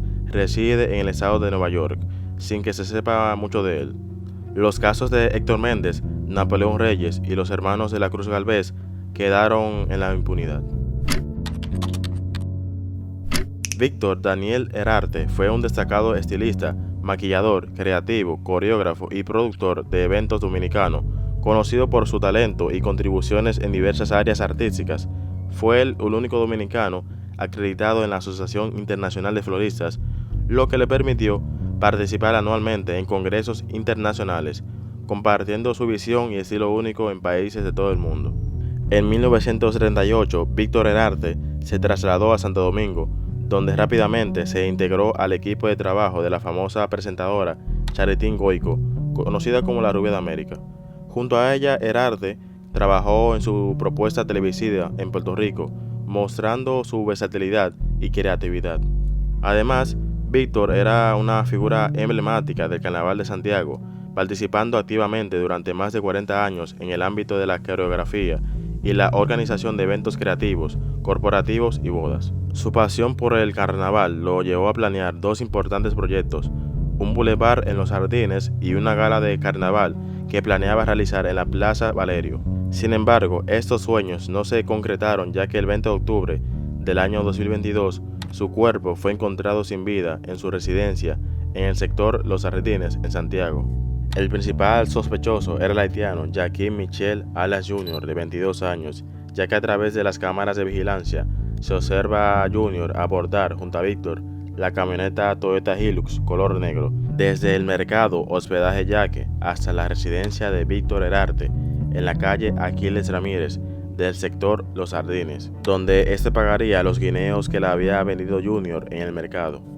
Luego de este hecho se ordena la captura de Junior, pero este no aparecía por ninguna parte hasta que el 21 de noviembre del año 2023 la Policía Nacional informó que fue apresado Jaquim Michel y que se descubrió que se encontraba residiendo en el país de manera ilegal.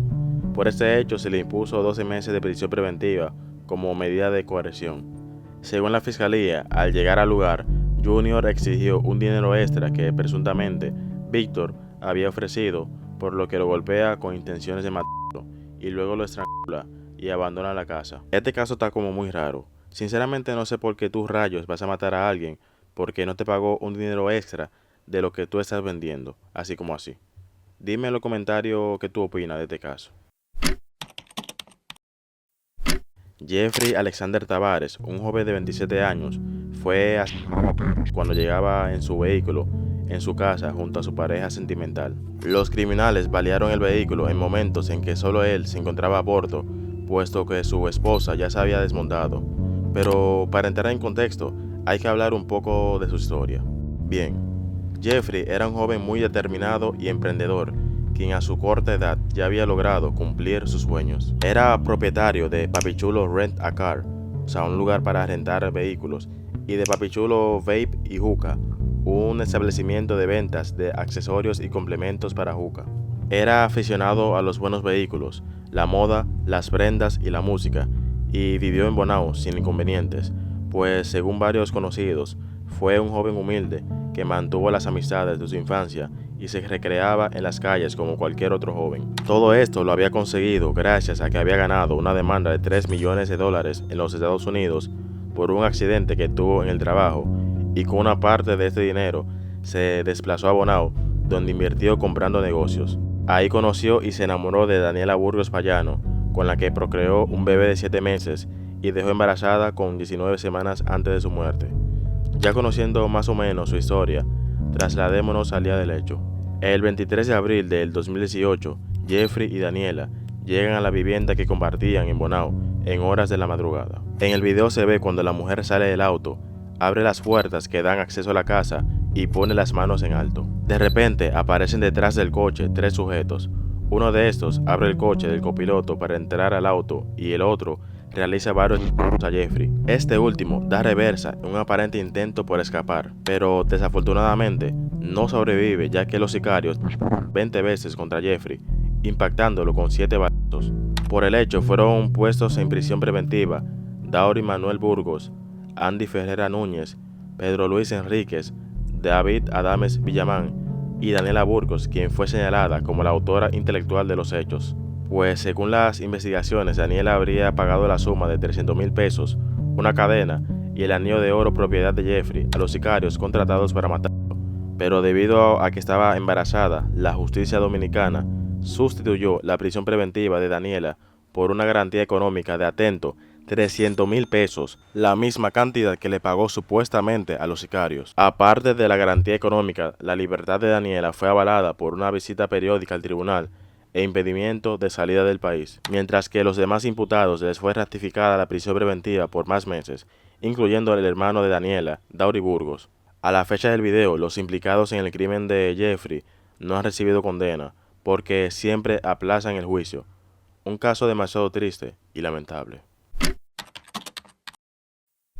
El 27 de abril del año 2022, David de los Santos estuvo recorriendo varias tiendas en un centro comercial. Durante su visita a una perfumería, dirigió palabras amenazantes a una empleada, lo que llevó a que los guardias de seguridad del lugar lo detuvieran y lo esposaran mientras esperaban la llegada de las autoridades. 20 minutos después, arribaron al lugar los cabos de la Policía Nacional, Alexis Montero Ubrí y Luis David Ortiz Tineo, quienes reemplazaron las esposas de seguridad por las de la institución, colocándoselas a David con las manos hacia atrás para trasladarlo al destacamento. En una descarada violación de los protocolos de seguridad, los agentes lo ingresaron esposado a una celda. Mientras estaba detenido, David comenzó a hablar en voz alta, lo que molestó a los otros detenidos, Santiago Mateo Victoriano, Michael Pérez Ramos y Giancarlos Martínez Peña. Estos individuos comenzaron a golpearlo. Ante los ruidos que provocaba David, los agentes de la institución optaron por rociar gas pimienta en la celda. Esta acción enfureció aún más a los otros reclusos, quienes, llenos de ira, propinaron a David una brutal paliza, sin que él tuviera la mínima posibilidad de defenderse debido a que seguía esposado. Tras el violento incidente, David fue trasladado de urgencia al Hospital Dr. Darío Contreras, donde lamentablemente falleció el 1 de mayo de 2022, 4 días después de haber sufrido una conmoción cerebral causada por los brutales golpes que le propinaron Santiago Mateo Victoriano, Michael Pérez Ramos y Giancarlo Martínez Peña. El 3 de mayo, los familiares de David de los Santos protestaron frente al centro comercial, exigiendo la revelación de todos los videos de seguridad que mostraran los momentos previos a su arresto y demandando justicia por su muerte. Al día siguiente, las protestas continuaron con encendido de velas y la exhibición de carteles frente a Ágora Mall y el destacamento del ensanche Naco. Finalmente, la justicia condenó a 2 de los agentes involucrados en el arresto y maltrato de David de los Santos, el segundo teniente Germán García y el cabo Alfonso de Sena Hernández, junto con los 3 individuos que lo asesinaron, bajo cargos de tortura y barbarie. Este caso expone la ineptitud de las autoridades policiales y la brutalidad con la que actúan. El 6 de abril de 2015, Paola Languasco salió de su vivienda en el sector Camus de Puerto Plata, con destino a la ciudad de Santiago. Paola se alojó en un apartamento en la urbanización Jardines del Norte, en Santiago. Esa misma noche, Paola se comunica con su madre vía telefónica, transmitiéndole un mensaje inquietante. Estoy bien, no estoy tomando, estoy en un baño, no te puedo hablar ahora. Sin embargo, antes de que pudiera proporcionar más información, la llamada se interrumpe con un grito de Paola diciendo, déjame tranquila.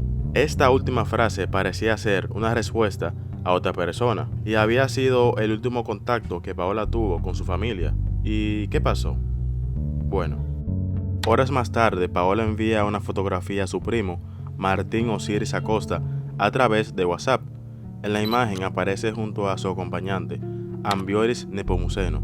Esta fotografía se convierte en una pista determinante para la investigación. Durante la emisión de un programa especial de la periodista Adis Burgos, se revelan detalles sobre las investigaciones de la desaparición de Paola. Se muestra la fotografía que Paola le había enviado a su primo, así como las declaraciones de su padre y la detención temporal de Ambioris Nepomuceno. Sin embargo, Ambioris es puesto en libertad posteriormente. Tras la denuncia de la desaparición de Paola Languasco por parte de sus familiares y la obtención de los detalles del caso obtenidos de la investigación, se intensifica la búsqueda. Los medios de comunicación hacen eco del caso, generando un mayor interés en el público. Durante la investigación del paradero de Paola Languasco, se generó desconfianza por parte de sus familiares y de la sociedad debido a la liberación de Ambioris Nepomuceno. Sin embargo, lo más importante en ese momento era encontrar a Paola.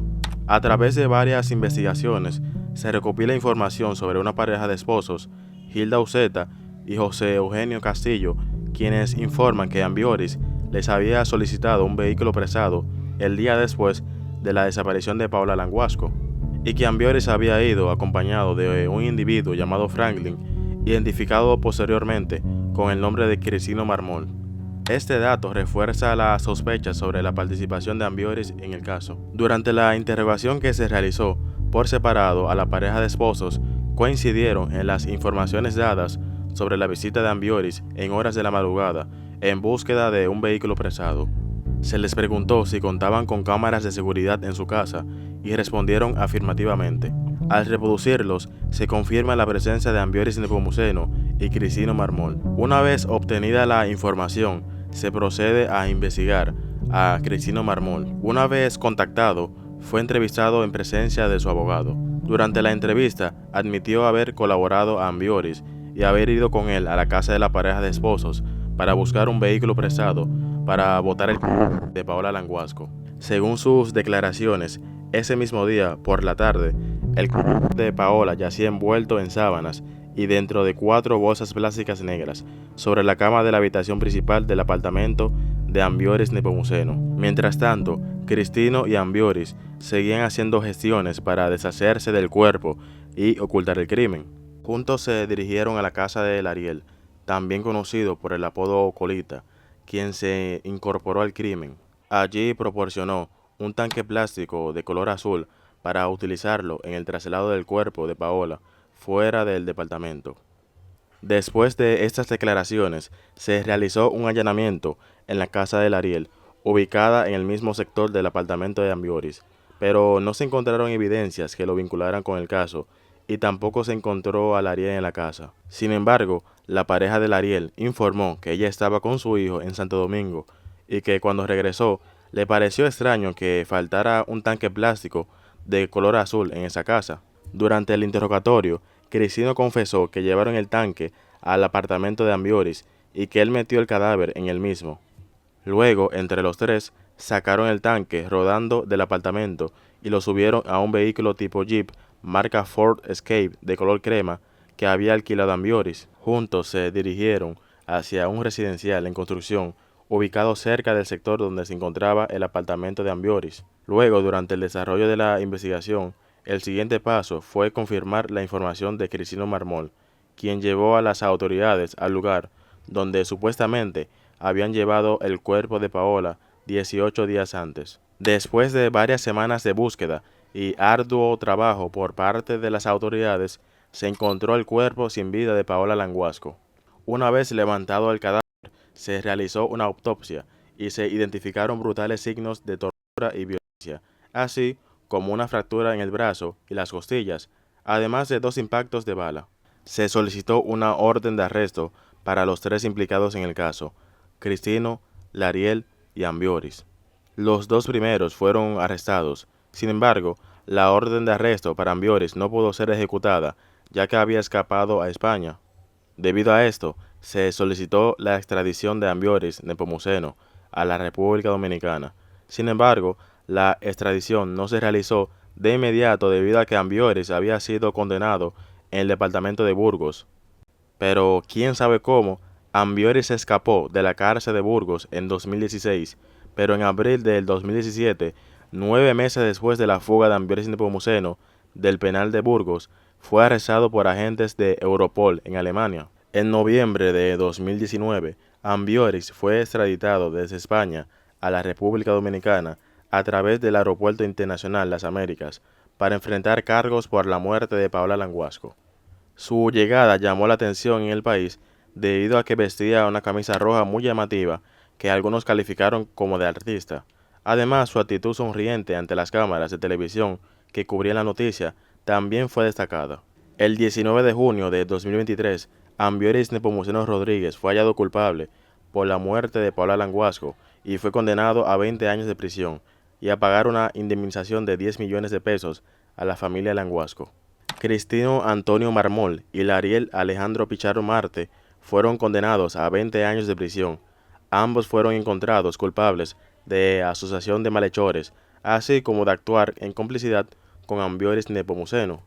La desaparición y asesinato de Paola Languasco es un caso que conmocionó a la sociedad y requirió la total cooperación de las autoridades para esclarecer la verdad y llevar ante la justicia a los responsables. Si bien Paola ya no está con nosotros, su memoria y búsqueda de justicia siguen vivas y sirven como un recordatorio de la importancia de la seguridad y la lucha contra la impunidad. En el abismo del iceberg se ocultan los crímenes más oscuros y perturbadores, aquellos que rara vez ven la luz y cuya crueldad es tan extrema que causan pesadillas a quienes se atreven a conocer sus detalles. Estos crímenes no solo son brutales, sino que su naturaleza retorcida los hace parecer sacados de una película de terror, aunque lamentablemente son reales.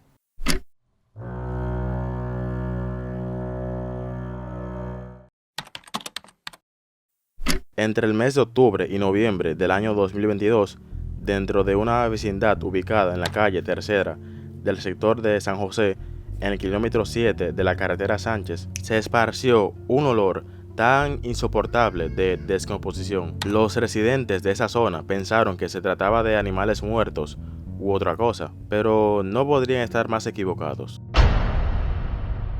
Jesús Cuevas Peña, de 30 años, desapareció la tarde del jueves 6 de octubre. Sus familiares afirmaron que este fue visto por última vez en la avenida Winston Churchill, próximo a la Gustavo Mejía Ricard, donde lo dejó una compañera tras salir del trabajo. Alrededor de un mes después, el 4 de noviembre, tras las diligencias investigativas que incluyeron varios allanamientos y la revisión de cámaras de seguridad, las autoridades encontraron los restos de la víctima. El cuerpo de Jesús Cuevas fue hallado en un apartamento del tercer nivel de esa vecindad, cuyo dueño era Francisco Javier García Quesada, mejor conocido como Anthony.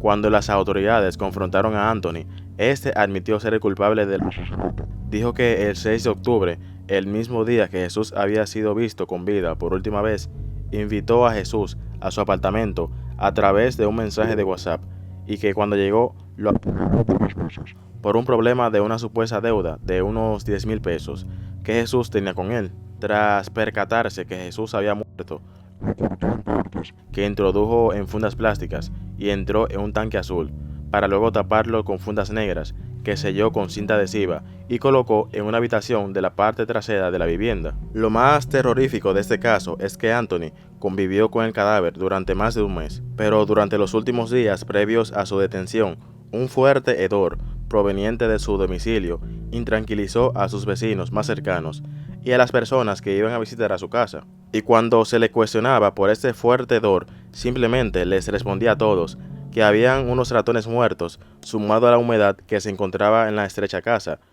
Bastante aterrador. El segundo tribunal colegiado del Distrito Nacional impuso 30 años de prisión el 14 de marzo de 2024 contra Francisco Javier García Quesada por asesinato. Anthony deberá cumplir la sentencia en la Penitenciaría Nacional de la Victoria, un caso tan oscuro como poco conocido.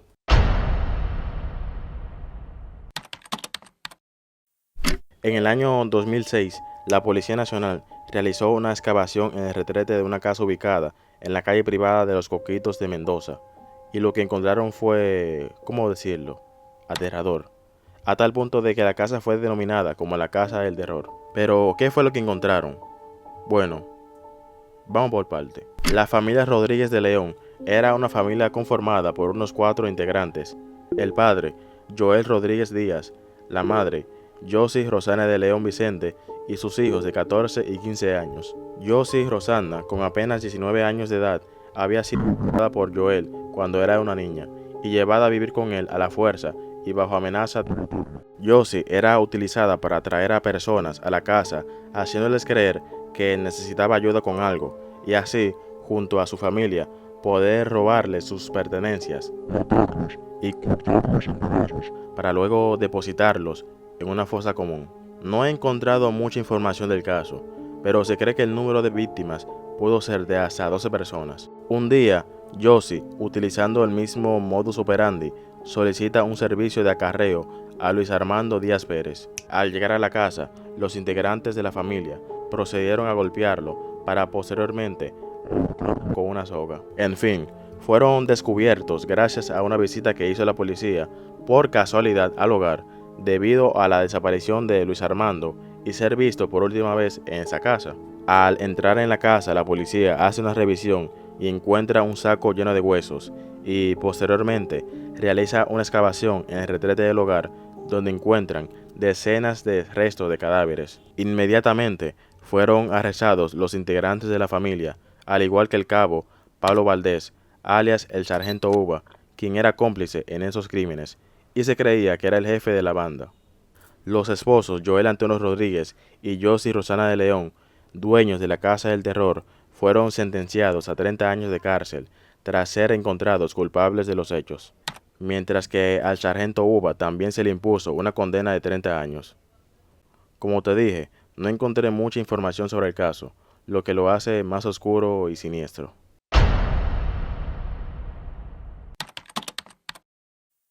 Entre el 11 de noviembre de 2009 al 12 de marzo de 2010, se produjo en el municipio de Santo Domingo Este una serie de sucesos bastante, ¿cómo decirlos?, terroríficos. ¿De qué se trata?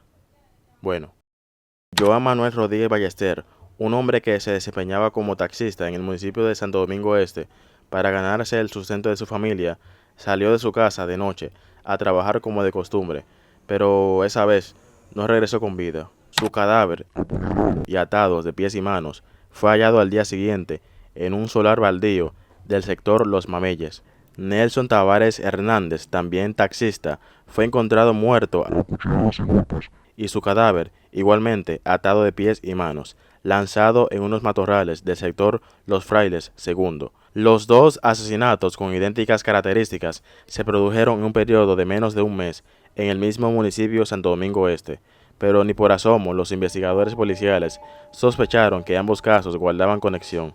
Sin embargo, el tercer asesinato de taxistas provocó la activación de la investigación, que entonces pasó a ser asumida como un reto. Esta vez, la víctima fue Adelis Calderón González, hallado dentro de unos matorrales del sector Brisas del Este, también y con las manos y los pies atados. Esta no era una investigación fácil para la policía, sobre todo porque las víctimas eran de diferentes agencias o bases de taxis, y no se disponía al principio de una relación de interceptación de llamadas, y porque los taxistas atacados recogían a sus verdugos en diferentes lugares de diversión, principalmente en colmadones. Tampoco bastaba establecer el modus operandi o determinar que él o a los criminales no les interesaban los vehículos, pues los abandonaban momentos después de los asesinatos. Un detalle sí había en común.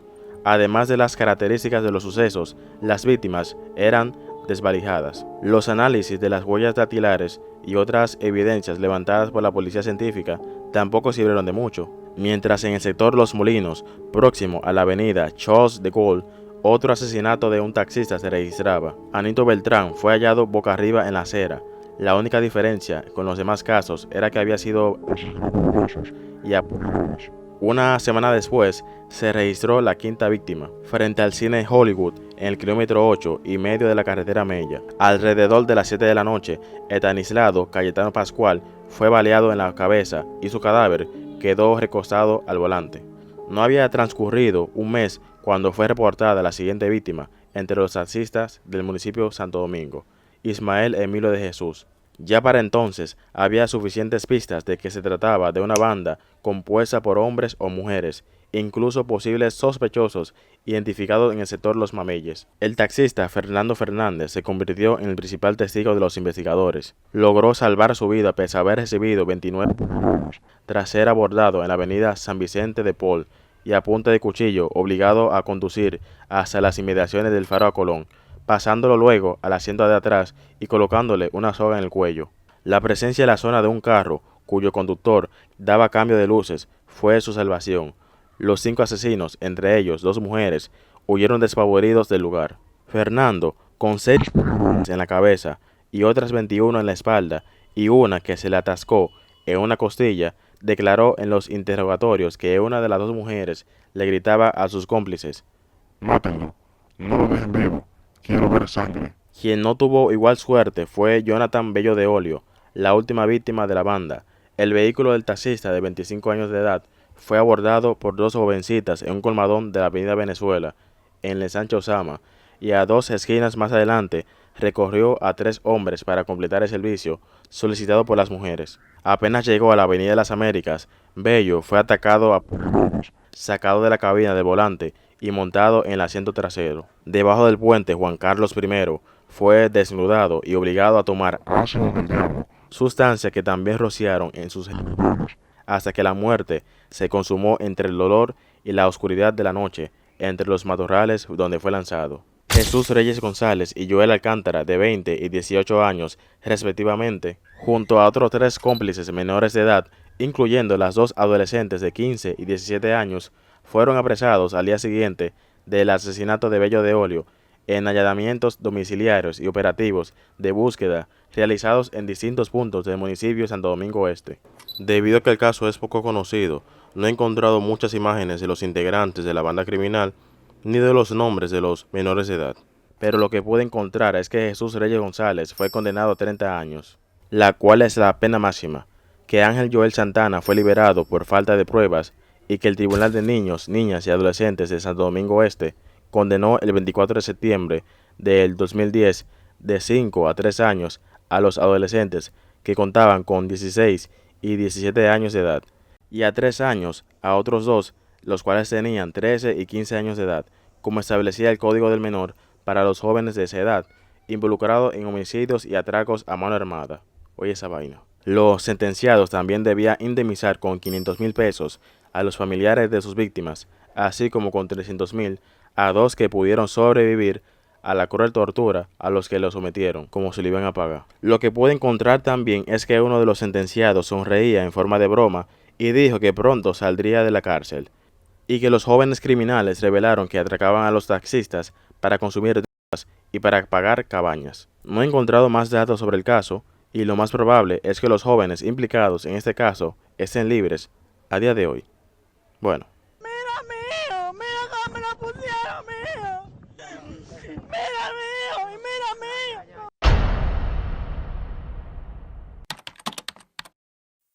República Dominicana, como cualquier país latinoamericano, se caracteriza por ser un país en el que el crimen, los robos y los asesinatos es algo del día a día. Pero afortunadamente, hasta donde todos sabemos, no ha habido asesinos en series del calibre de Ted Bundy, Jeffrey Dahmer o Luis Alfredo Garavito. Pero imagínate esto, ¿no te has puesto a pensar que los asesinos en serie que conocemos son los que cometieron errores? O sea, me refiero a que, por ejemplo, vemos que la mayoría de asesinos seriales de la historia lo podemos encontrar en Estados Unidos o en otros países con mejores recursos como Inglaterra, Rusia o Alemania. Y tú dirás, bueno, lo que pasa es que en esos países todos son locos, psicópatas y bla bla bla.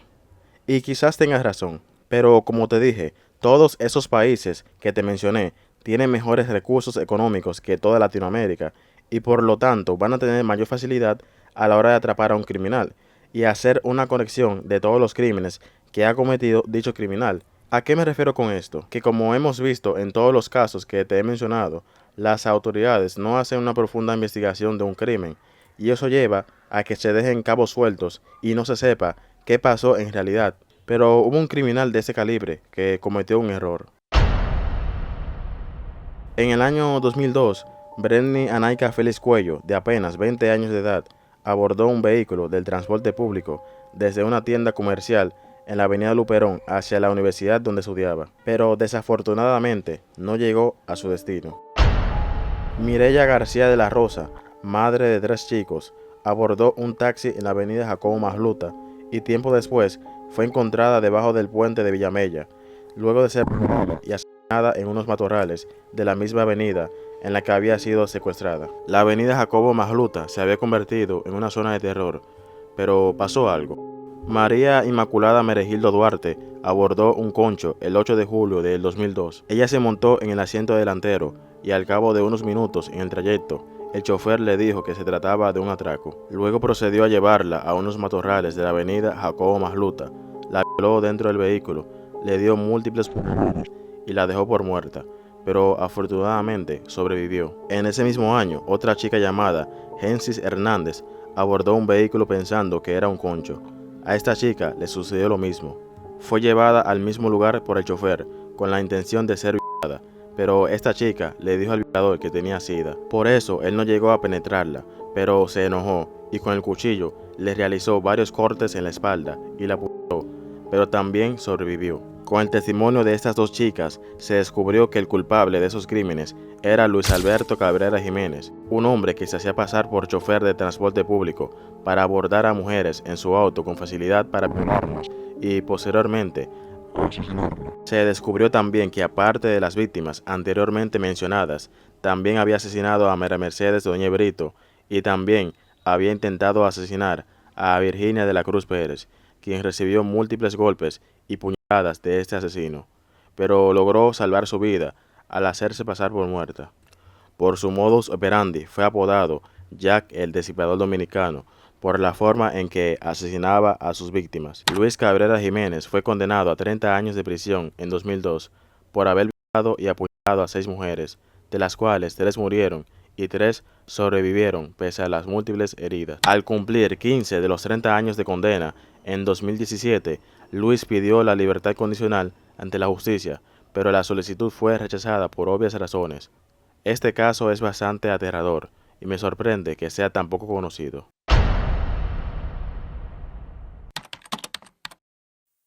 El 20 de abril del 2011, Luis Noel Sánchez Pérez, alias Papito, se encontraba realizando labores agrícolas en su parcela de Loma de Yaque, en San Juan de la Maguana, cuando de repente es sorprendido por David Castillo Luciano, alias Petete, quien lo desarmó quitándole un filoso machete. Con dicha arma lo descuartizó. Y bueno, debido a la política de la plataforma, no puedo mencionar lo que hizo después, pero háganse de cuenta de que hizo un locrio con el cuerpo.